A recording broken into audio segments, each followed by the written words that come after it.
मौतुल आलिम मौतुल आलम د عالم مرګ دا د عالم د پاره مرګ وي. زمونږه د پښتنو د سیمې یو بهترین عالم او بهترین مفتی حضرت مولانا مفتی سردار علي حقانی صاحب ډېر لوی خدمت کو. بیګا شپه کې هغوی ته د اکسیډنټ حادثه مخې ته راغله او په هغه حادثه کې هغوی په دنیا کې باقی پاتې نشو. یقینا چې دا زمونږ د پاره ډېره المناکه او ډېره د خفګان واقعه ده. موت العالم موت العالم د عالم مرګ دا د عالم د پاره مرګ وي. یو عالم چې وفات شي د هغه په وجه باندې ډېر خلک یتیمان شي.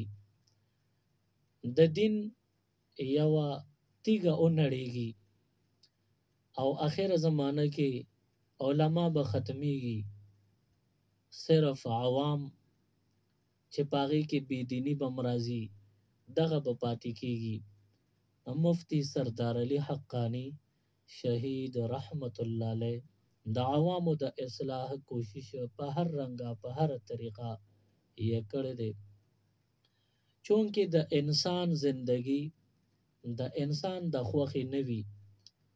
کله یو انسان داسې نشي ویلی چې زه په خپله خوښه راغلی او په خپله خوښه به رخصتېږم چې کله وغواړم. بیا مفتی سردار علي حقانی صاحب یو ډېر بهترین عالم دین او بهترین مفتی و.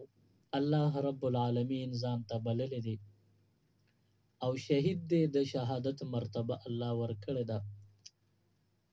نو که مونږ ووایو چې الله دې مغفرت نصیب کړي نو ښه خبره ده، خو شهید دپاره الله مغفرت ستا زما د دعا نه بغیر هم کوي او کړی دی.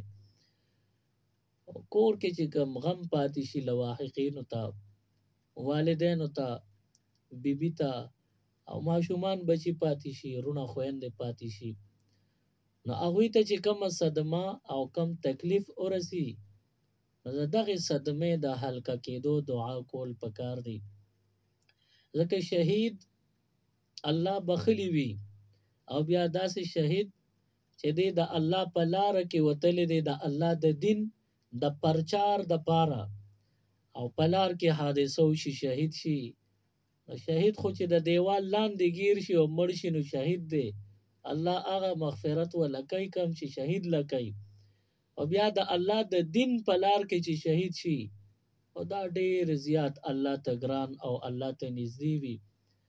او صرف د شهید په کور چې کومه غوغا جوړوي د والدینو په زړه باندې به څه تېرېږي، رونو خویندو په زړه باندې به څه تېرېږي، بیبي وي یا بچي وي د هغوی په زړونو به څه تېرېږي.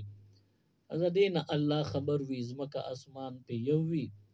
د هغوی د لواحقینو دپاره دعا په اخلاص سره هر وخت وکړئ چې الله رب العالمین د مفتی سردار علي صاحب درجات عالیه نصیب کړي او د هغوی چې څومره پسماندګان دي الله رب العالمین د هغوی ته صبر ورکړي او کم صبر یې کړی دی د هغې عوض او بدلې دی الله ورکړي، حوصلې دی ورله الله مضبوطی کی. मजीद इस्लामिक वीडियोस देखने के लिए हमारे YouTube चैनल दीन और दुनिया को ज़रूर सब्सक्राइब करें और बेल आइकन ज़रूर प्रेस करें ताकि हमारी हर एक वीडियो की नोटिफिकेशन आपको मिल सके।